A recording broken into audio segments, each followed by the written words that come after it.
Welcome to The Know, I'm Ashley Jenkins. We got not one, but two separate SpiderMan Homecoming trailers last night courtesy of Sony and Marvel Studios. The domestic trailer dropped on Jimmy Kimmel, giving us our first glimpse of the very high school life of Peter Parker, awkward Tony Stark hugs, Michael Keaton in his final form as Vulture, and most importantly, no dead Uncle Ben's or ugly Tobey Maguire cry faces.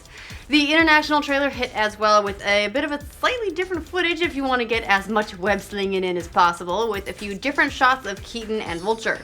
Both trailers capped off with appearances by faux Avengers and finished with awesome shots of Iron Man and Spidey together, reminding us that Spider-Man is thankfully back in the capable hands of Marvel after a long absence. It feels good. Homecoming releases on July 7th, 2017, which just sounds so far away right now, but like everything else, it'll probably sneak up on us. After scoring a major interview with DICE about Battlefront 2, Eurogamer got another one with BioWare creative director Mac Walters and producer Fabrice Condominas to talk about Mass Effect Andromeda.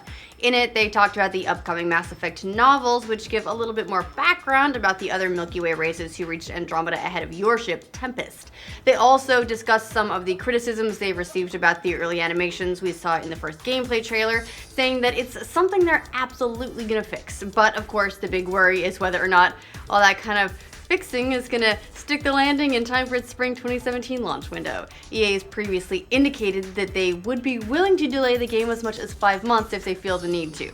However, BioWare wants to alleviate those fears. Condominis said, "There's absolutely no reason to be worried. Maybe we'll need 2 extra days. When we're 100% confident we can go to certification on a certain date, then we'll give a very specific date. In the meantime, we're focusing on quality and every day counts. You'd better not be screwing with us, BioWare. I know where you live. You have an office here in Austin. I will visit it, and I will stand outside writing strongly worded letters." If you were looking forward to playing Nintendo's next smartphone game, Super Mario Run, on your next flight, well, that's too bad. Miyamoto's just confirmed in a new interview with Mashable that the game is only playable if you have an internet connection, despite 2 of its 3 modes being single player in nature. According to Miyamoto, the reason for that is mostly because of piracy and the fact that the 3 different modes are connecting to the network and interacting with one another. While most people might find this to be a bit of a bummer, understandably, it is also important to note that most smartphone games already require some kind of internet connection.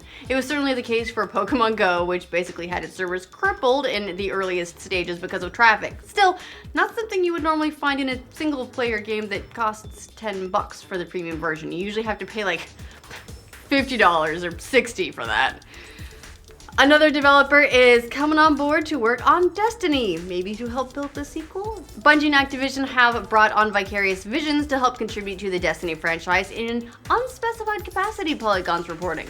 They joined developer High Moon Studios, which joined the Destiny dev team last year. On its Facebook page, Vicarious posted a photo that stated, "Vicarious Visions is excited to announce that we are partnering with Bungie to further expand the award-winning Destiny universe."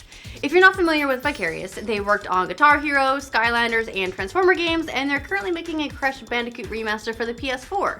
It's been rumored for months that Vicarious Visions was helping out on Destiny 2, so this Facebook post would appear to be just confirmation of that. The sequel is expected to launch sometime next year, Activision said, and is reportedly coming to the PC as well as consoles this time, which should make you guys happy. Get excited, both of you who are still playing Pokemon Go, and John, I know. Shinies are here. Well, maybe. Data miners have gone through the latest update and found sound files for the upcoming 100 Pokemon, which, as far as we know, are all the Gen 2s that leaked a long time ago. Well, not a long time ago, long in news terms. Along with genders, shinies, an expanded buddy system, and even costumes for you and your Pokemon. The update is coming on Monday, or at least more information about the update's coming Monday, so we'll know more then. Much like a high school senior who graduated but is still hanging around the campus, Pokemon Go has been making some news to try to stay super relevant, especially given the number of people who are now buying Sun and Moon and having a great time with that. It's partnered with Starbucks to turn a bunch of stores into Pokestops, and there's a new Pokemon Go Frappuccino beverage. Like, hey guys, remember me? I was varsity football last year. Let's go hate some freshmen. Man, Pokemon Go's been kinda creepy. Well, this is historic. The first eSports marathon in White House history will be held at the President's Pad on Monday, and it will be streamed on Twitch.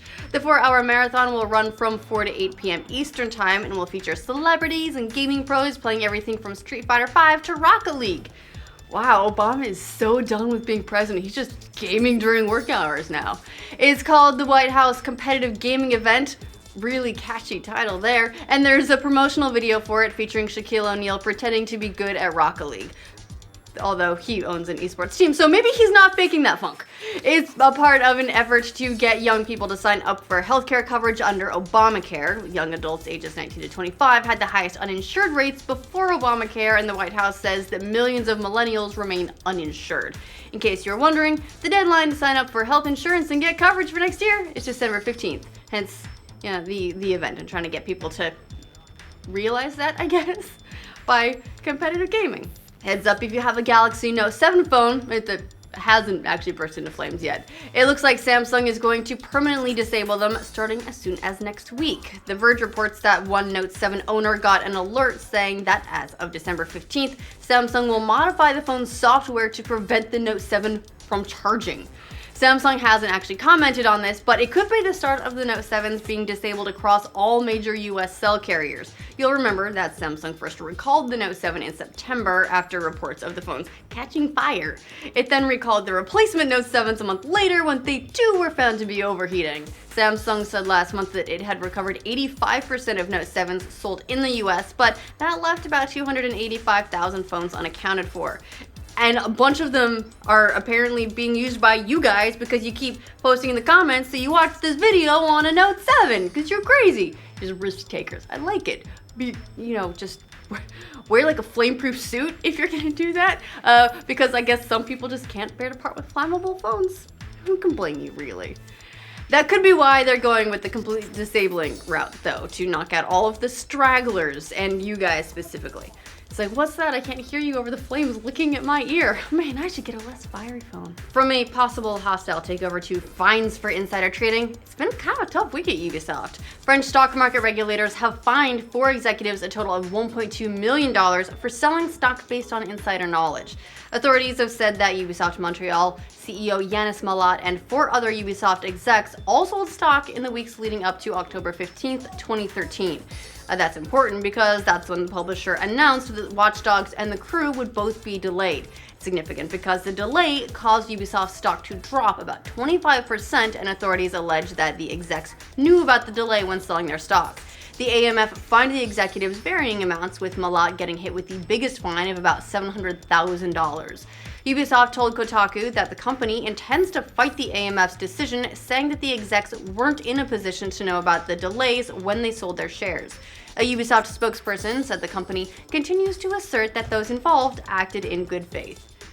What do you guys think of all the news in today's roundup? Let us know in the comments, and for more news from every corner of the internet, like this video and subscribe to the know. Hey, Caden, good luck getting enough for the end slate for this one, because I did pretty good. That's the end slate now. Fuck. I was so careful. My goal is to deny you stuff to do with that. Yes, I live to make your life hard.